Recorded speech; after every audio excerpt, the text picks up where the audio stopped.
Hello प्यारे बच्चों, कैसे हो आप सब। प्यारे बच्चों, आप सबको पता है कि रेलवे डी ग्रुप के फॉर्म अप्लाई होना बंद हो चुके हैं। जी हाँ, आप सबको पता है कि 32,000 प्लस वैकेंसी थी रेलवे डी ग्रुप की, जिसके फॉर्म अप्लाई होना स्टार्ट हो गए थे 1 मार्च को, वो बंद हो चुके हैं। जो जिन बच्चों ने फॉर्म अप्लाई किया है, अब उन बच्चों के सामने एक ही चीज है कि इसका सिलेबस क्या है ना। वो चीज इंपॉर्टेंट है प्यारे बच्चों।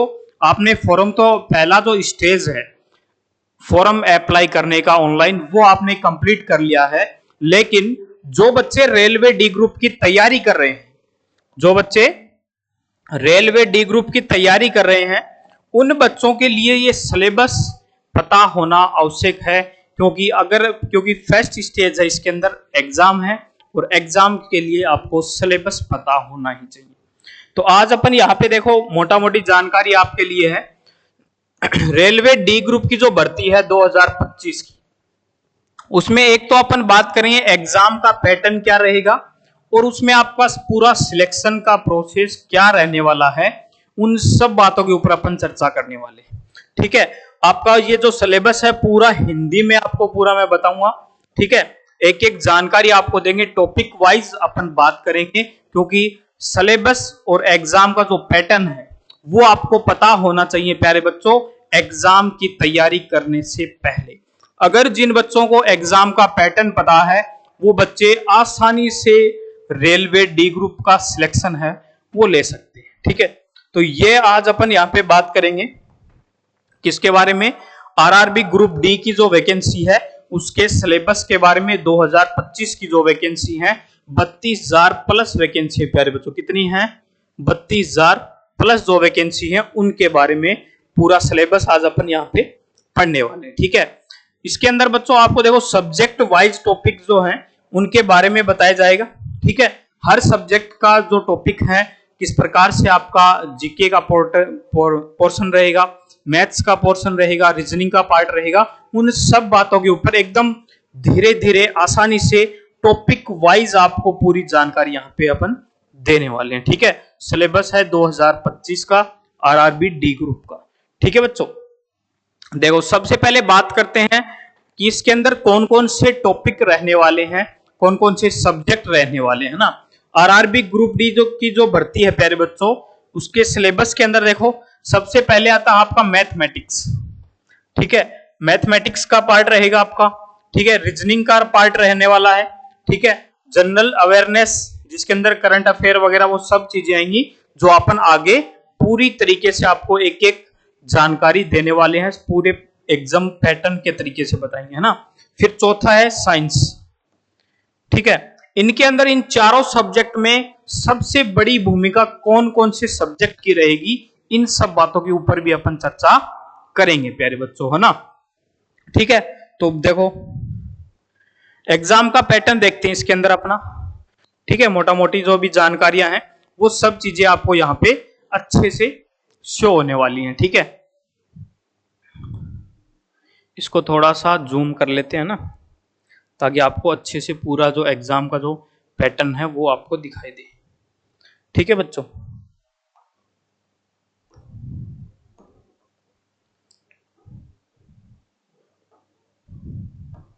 देखो इसके अंदर जो आरआरबी ग्रुप डी की जो प्यारे बच्चों वैकेंसी है, उसका सिलेबस एग्जाम का जो पैटर्न है वो क्या रहेगा। अपन ने बात की है कि इसके अंदर 4 सब्जेक्ट रहेंगे, एक तो मैथ, रीजनिंग, जीएस और आपकी जीके, है ना, जनरल अवेयरनेस जिसे बोलते हैं। तो वो सब चीजें अपन यहाँ पे आपको बताने वाले हैं। एग्जाम का जो पैटर्न रहेगा उसके ऊपर चर्चा करते हैं। देखो बच्चों, इसके अंदर देखो आपका जो एग्जाम का जो पैटर्न रहेगा, टोटल कितने क्वेश्चन रहेंगे। एग्जाम का जो पैटर्न है बच्चों, देखो इधर आपको सब्जेक्ट दिखाई दे रहे हैं। जनरल साइंस यानी कि सामान्य विज्ञान है, उसके अंदर आपको 25 क्वेश्चन देखने को मिलेगी। ठीक है, 25 क्वेश्चन और 25 मार्क्स का ही ये जो पार्ट है जनरल साइंस का वो रहने वाला है। ठीक है, सबसे बड़ा पार्ट कौन सा है? जनरल साइंस का रहेगा, जिसमें 25 क्वेश्चन और 25 ही नंबर का ये आपका पार्ट रहेगा। फिर बात करते हैं मैथमेटिक्स की। मैथमेटिकल के अंदर बच्चों देखो इसमें भी आपके 25 क्वेश्चन और 25 मार्क्स का ये पार्ट रहेगा। फिर बात करते हैं जनरल इंटेलिजेंस यानी कि रीजनिंग के बारे में। तीसरा पार्ट क्या है? रीजनिंग है। रीजनिंग के अंदर देखो बच्चों सबसे ज्यादा पार्ट जो है आपका रीजनिंग का रहने वाला है। इसमें 30 क्वेश्चन आपको देखने को मिलेंगे, ठीक है, और 30 ही नंबर का आपका ये पार्ट रहने वाला है। 30 क्वेश्चन और 30 नंबर आपके मार्क्स का रहेगा। फिर बात करते हैं जनरल अवेयरनेस। चौथे स्थान पर कौन सी आती है? जनरल अवेयरनेस आती है, और इसके अंदर करंट अफेयर भी शामिल है। तो इसमें आपको 20 क्वेश्चन मिलेंगे और 20 मार्क्स का आपका ये पार्ट रहने वाला है। तो इस प्रकार से टोटल अगर बात करें 100 तो आपको क्वेश्चन देखने को मिलेंगे, ठीक है, और 100 ही नंबर का आपका ये जो है मार्क्स है ये रहने वाले, ठीक है। 100 क्वेश्चन 100 मार्क्स। टाइम कितना रहेगा? 90 मिनट आपके पास टाइम रहेगा।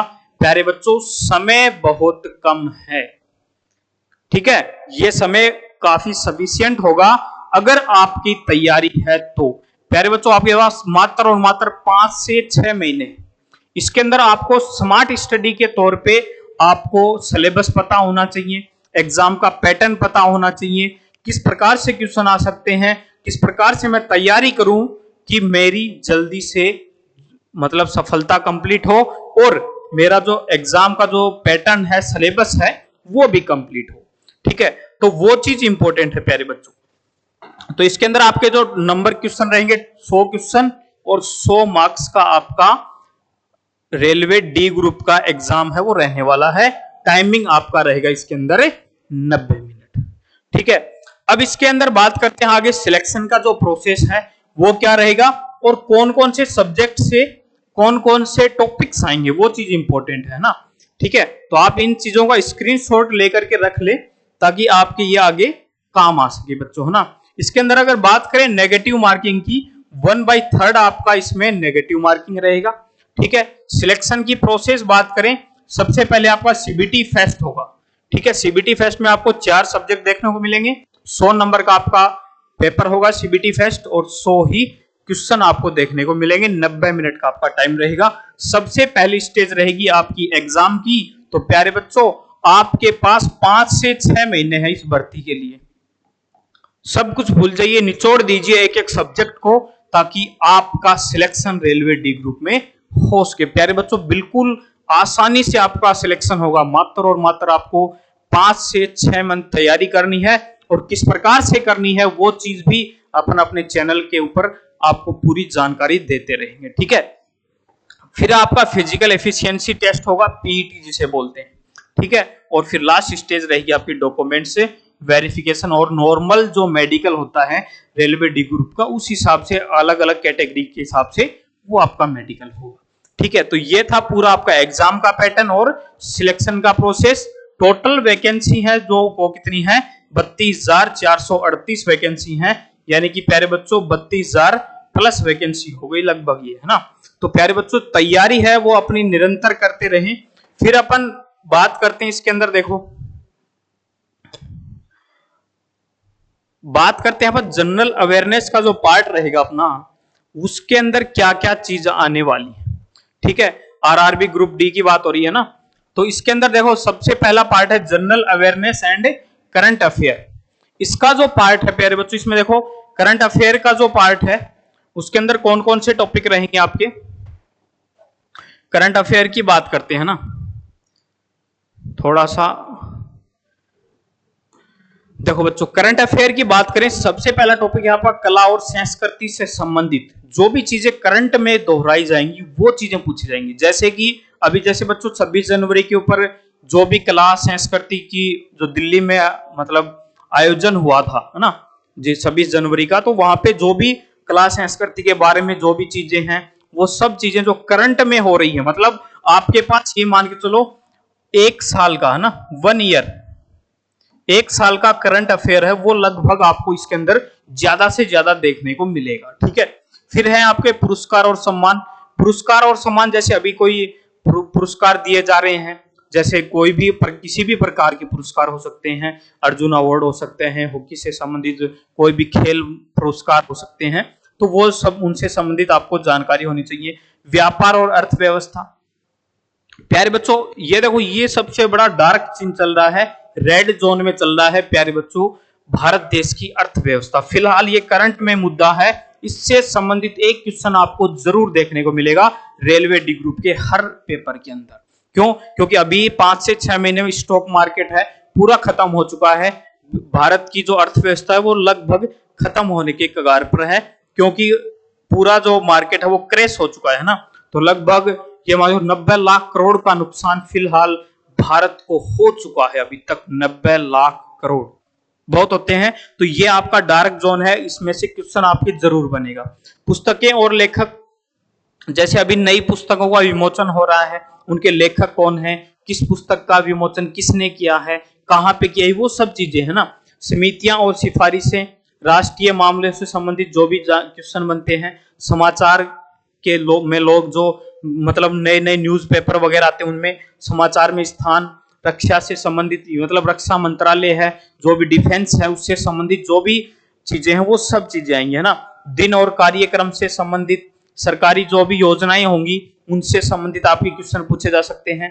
खेलों से संबंधित, राजधानियां और उनकी मुद्राओं से संबंधित भी क्वेश्चन आपको यहाँ पे पूछे जा सकते हैं। करंट अफेयर की बात हो रही है सबसे पहले, नियुक्तियां और इस्तीफे और रेलवे समसामयिक जो भी घटनाएं वो सब चीजें, ये आपका पार्ट है प्यारे बच्चों इधर वाला करंट अफेयर का, ये पूरा है ना।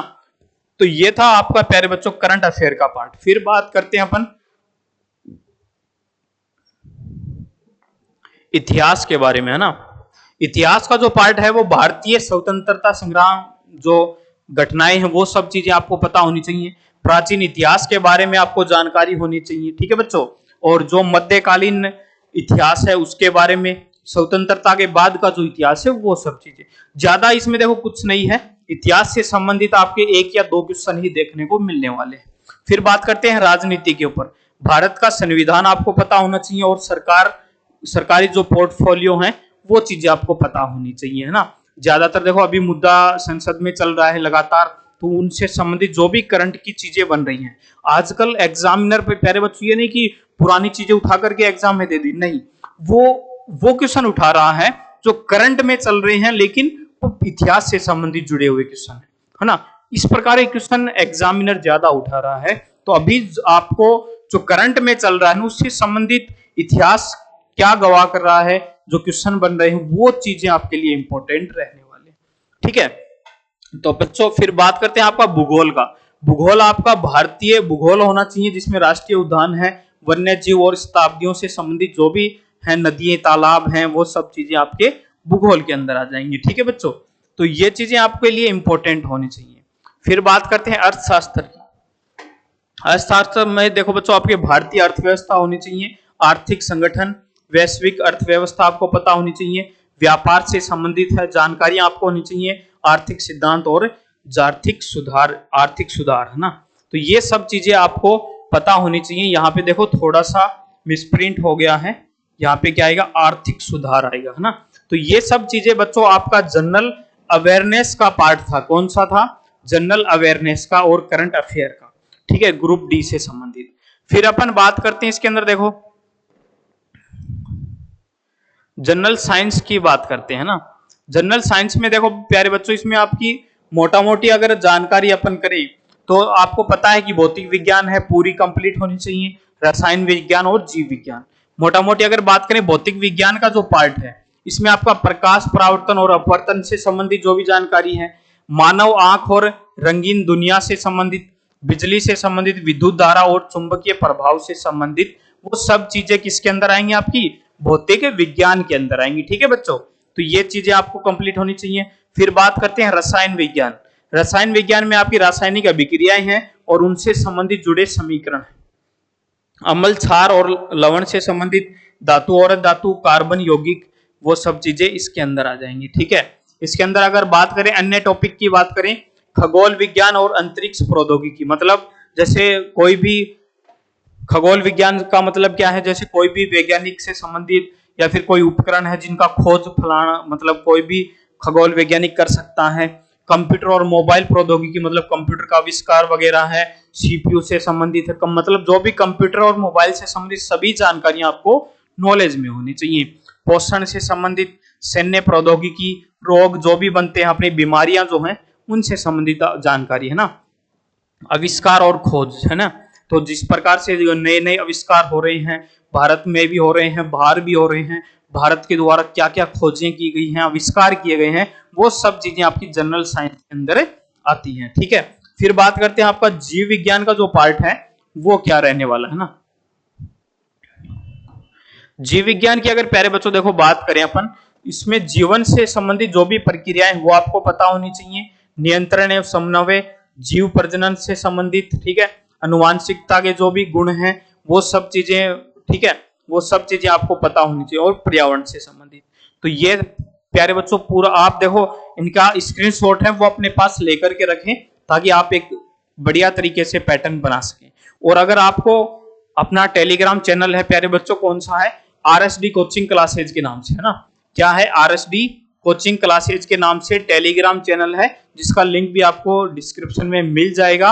वहां से आप ये पूरी पीडीएफ है वो प्राप्त कर सकते हो, सिलेबस के बारे में पूरी जानकारी आपको वहां से ये पीडीएफ मिल जाएगी। ठीक है बच्चों, फिर इसके अंदर देखो बात करते हैं अपन मैथमेटिक्स की है ना। आपका प्यारे बच्चों मैथमेटिक्स का जो पार्ट है वो क्या क्या रहेगा उसके ऊपर चर्चा करते हैं। ठीक है, नंबर सिस्टम का सबसे पहले है आपका नंबर सिस्टम, मैथमेटिक्स की बात हो रही है। ठीक है, ये जो पार्ट है आपका कितने नंबर का रहेगा, 25 नंबर का रहेगा। ठीक है, इसके अंदर बात करते हैं नंबर सिस्टम आपका संख्या प्रणाली, डेसिमल है, एलसीएम एचसीएफ है, रेशियो और प्रोपोर्शन है। ठीक है, अनुपात और समानुपात जिसे बोलते हैं। ठीक है, मेंसुरेशन है, मापन से संबंधित, टाइम एंड डिस्टेंस समय और दूरी हो गया, प्रॉफिट एंड लॉस लाभ और हानि हो गया, जियोमेट्री ट्रिग्नोमेट्री हो गया, ज्यामिति और त्रिकोणमिति। ठीक है बच्चों, स्क्वायर रूट वर्गमूल और घरमूल है ना, कैलेंडर से संबंधित, कैलेंडर और घड़ी। ठीक है, वी बोर्न मास थ्योरी जो है वो भी आपको पता होनी चाहिए, फ्रैक्शन अंश और हर जो होते हैं। ठीक है, एचसीएफ अपना पीछे आ गया। ठीक है, परसेंटेज यानी कि प्रतिशत जो टॉपिक है वो भी आपका कंप्लीट होना चाहिए। ठीक है बच्चों, तो ये था आपका पूरा मैथ्स के बारे में प्यारे बच्चों। तो वो अपन प्यारे बच्चों लास्ट तक बात भी करेंगे कि अपना किस प्रकार से तैयारी करें, कि कितने नंबर के हिसाब से आपका सिलेक्शन हो सकता है, वो सब चीजें बात करेंगे। ठीक है, टाइम एंड वर्क है, समय और कार्य। ठीक है, सीआई और एसआई।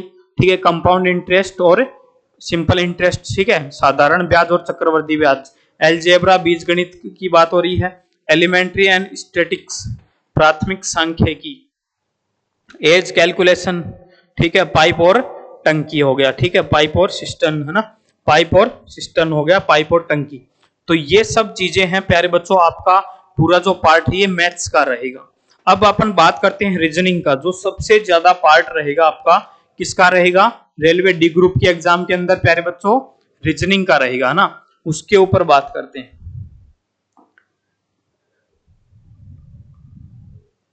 रीजनिंग का जो पार्ट है प्यारे बच्चों उसके अंदर देखो आपका, रीजनिंग के अंदर देखो तर्क और वितर्क से संबंधित क्वेश्चन है रीजनिंग का, एनालॉजी समानताएं, कोडिंग और डिकोडिंग का जो चैप्टर है वो आपका कंप्लीट होना चाहिए। ठीक है, ये सब चीजें मैं आपको खुद पढ़ाऊंगा प्यारे बच्चों, रीजनिंग का जो पार्ट है वो। ठीक है, मैथमेटिक्स का है वो भंवर सर पढ़ाएंगे।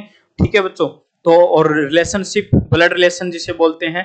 ठीक है, जबलिंग, डीआई और सफिशिएंसी, पर्याप्त मतलब जैसे पर्याप्तता या पर्याप्तता से संबंधित क्वेश्चन है वो पूछे जाते हैं, मतलब कथन निष्कर्ष का प्रकार का ही एक प्रकार का क्वेश्चन होता है। सिमिलरिटीज और डिफरेंस, समानताएं और अंतर। ठीक है, क्लासिफिकेशन वर्गीकरण। ठीक है, स्टेटमेंट और आर्गुमेंट, कथन और निष्कर्ष हो गया। ठीक है, अल्फाबेटिकल सीरीज मतलब वर्णमाला श्रृंखला, अल्फाबेट से संबंधित एबीसीडी आपको पढ़ना है प्यारे बच्चों, सीधी सी बात है रीजनिंग के अंदर। ठीक है, इसका जो ये पार्ट है प्यारे बच्चों ये सबसे ज्यादा नंबर का रहेगा आपका, कितना, 30 नंबर का रहेगा। ठीक है, ठीक है बच्चों, फिर बात करते हैं मैथमेटिकल ऑपरेशन, गणितीय संक्रियाएं जिसे बोलते हैं ना। तो ये सब चीजें हैं प्यारे बच्चों, आपका जो रीजनिंग का जो सिलेबस है वो ये रहने वाला है। ठीक है, इसके अंदर और टॉपिक कौन से हैं, सिलोजिज्म है। ठीक है, मैथमेटिकल हो गया। ठीक है, वेन डायग्राम हो गया। ठीक है, निष्कर्ष हो गया, कथन और निष्कर्ष। ठीक है, निर्णय लेना हो गया आपका, फिर न्यूमेरिकल सीरीज मतलब श्रृंखला से संबंधित जो भी क्वेश्चन बनते हैं वो सब चीजें, ठीक है। एनालिटिकल रीजनिंग हो गया, और डायरेक्शन और दिशा निर्देश, दिशा से संबंधित जो भी क्वेश्चन आते हैं। प्यारे बच्चों ये जो पार्ट है आपका पूरा 30 नंबर का पार्ट है, ठीक है। अब इसके अंदर अपन बात करते हैं कि आपका सिलेक्शन है वो किस प्रकार से हो सकता है, कि कम समय के अंदर आप ज्यादा तैयारी कैसे कर सकते हो, वो सब चीजें के ऊपर भी अपन चर्चा करते हैं ना। तो उसके अंदर देखो प्यारे बच्चों, सबसे पहले अपन बात करते हैं एग्जाम का पैटर्न के ऊपर आ जाइए, ठीक है। इसका मैं थोड़ा सा आपके लिए जूम आउट कर देता हूं। प्यारे बच्चों देखो आपका एग्जाम का जो पैटर्न है वो क्या कह रहा है, इसके अंदर देखो इस साइड में आपको सब्जेक्ट दिखाई दे रहे हैं, क्वेश्चन और मार्क्स दिखाई दे रहे हैं। इसके अंदर आप प्यारे बच्चों आपको एक चीज दिखाई दे रही होगी, जिन बच्चों की जीके कमजोर है तो वो सबसे ज्यादा फोकस कीजिए जनरल साइंस के ऊपर, मैथमेटिक्स के ऊपर और रीजनिंग के ऊपर, ठीक है। इसमें देखो आपके 25 क्वेश्चन, 25, 50 और 30, 80 क्वेश्चन हो गए। अगर प्यारे बच्चों आप 80 में से अगर इसमें भी 20 क्वेश्चन, इसमें से 20 और इसमें से 25 क्वेश्चन अटेम्प्ट करते हो तो 20, 20, 40 और 20, 30, 60 और 5 से 65 क्वेश्चन आपके क्या होंगे, करेक्ट होंगे। और रेलवे डी ग्रुप ईडब्ल्यूएस की इतनी मेरिट भी नहीं जाएगी। यूआर की प्यारे बच्चों पिछली बार लास्ट अजमेर की सबसे ज्यादा गई थी 67, यूआर की बात हो रही है ना। तो प्यारे बच्चों सबसे ज्यादा सिलेक्शन होने के चांसेस हैं आपके, जिन बच्चों की जीके का पार्ट कमजोर है वो फोकस कीजिए जनरल साइंस पे, मैथमेटिक्स पे और रीजनिंग के ऊपर। अगर आप रीजनिंग में प्यारे बच्चों 30 में से 30 ला सकते हो तो आपकी मेरिट बहुत हाई जाने वाली है। मेरिट ज्यादा हाई नहीं जाएगी, मतलब आपके ज्यादा क्वेश्चन होंगे तो आपको बढ़िया जॉब मिलेगी। नंबर के हिसाब से प्यारे बच्चों आपका जो पोस्ट है वो मिलती है, ठीक है। फिर अगर अपन बात करें, काफी बच्चे बोलते हैं कि सर हमारी मैथ कमजोर है, तो मैथ को भूल जाइए। ये लो साहब, सबसे ज्यादा फोकस कीजिए आप जनरल साइंस के ऊपर, रीजनिंग के ऊपर और जीके के ऊपर, ठीक है। इसमें भी 20, 20, 40, 20, 30, 60 और 5 65 नंबर हो गए। फिर भी आपके जो उन बच्चों की मैथ कमजोर है, 1-2 क्वेश्चन तो आप कर ही दोगे, चाहे कितना भी कमजोर बच्चा हो। मैथ्स के अंदर 1 या 2 क्वेश्चन, जो भी सब्जेक्ट आपके कमजोर दिखाई दे रहा है उसको थोड़ा कम पढ़ लो, बाकी को थोड़ा ज्यादा पढ़ लो, ताकि आपका सिलेक्शन हो जाए, है ना बच्चों। तो ये चीजें आपके लिए इंपॉर्टेंट है, ठीक है। तो ये चीजें प्यारे बच्चों आपके लिए इंपॉर्टेंट है। तो आप जो बच्चे तैयारी कर रहे हैं वो ये मत सोचिए कि हमारा तो ये पार्ट कमजोर है, इसमें क्या होगा, इसमें क्या हो, कुछ नहीं होगा प्यारे बच्चों। बस आप जो तैयारी है अपनी वो रेगुलर रखिए, और जो पार्ट आपको पढ़ाया जाता है आरएसडी कोचिंग क्लासेज के द्वारा वो चीजें कंप्लीट करते रहिए। आपका 5 से 6 मंथ के अंदर सिलेक्शन होगा, ये वादा है आरएसडी कोचिंग क्लासेज का प्यारे बच्चों, है ना। तो इसके अंदर आप सबसे ज्यादा फोकस कीजिए, कोई भी 3 सब, जिन बच्चों का मैथ कमजोर है वो इन 3 को पकड़ लीजिए, ठीक है। साइंस और रीजनिंग लगभग सभी की समान रहती है, वो चाहे मैथ्स वाले बच्चे हो चाहे वो आर्ट्स वाले बच्चे हो, है ना, तो सभी की समान रहती है साइंस और रीजनिंग। ज्यादा दिक्कत आती है बच्चों को मैथमेटिक्स में और करंट अफेयर और जीके के अंदर। जिनका जीके हल्का है वो मैथ को पकड़ लीजिए, जिनका मैथ हल्का है वो जीके को पकड़ लीजिए, आपका सिलेक्शन कंफर्म हो जाएगा प्यारे बच्चों। घबराने की कोई बात नहीं है, बस अपनी तैयारी है वो रेगुलर करते रहिए, और अपने सपने को पूरा करने के लिए रेगुलर पढ़ते रहिए। एक ना एक दिन आपका सिलेक्शन जरूर होगा बच्चों, ठीक है। तो मिलते हैं नेक्स्ट वीडियो के अंदर, तब तक के लिए जय हिंद बच्चों। लगातार जुड़े रहो आरएसडी कोचिंग क्लासेज के साथ।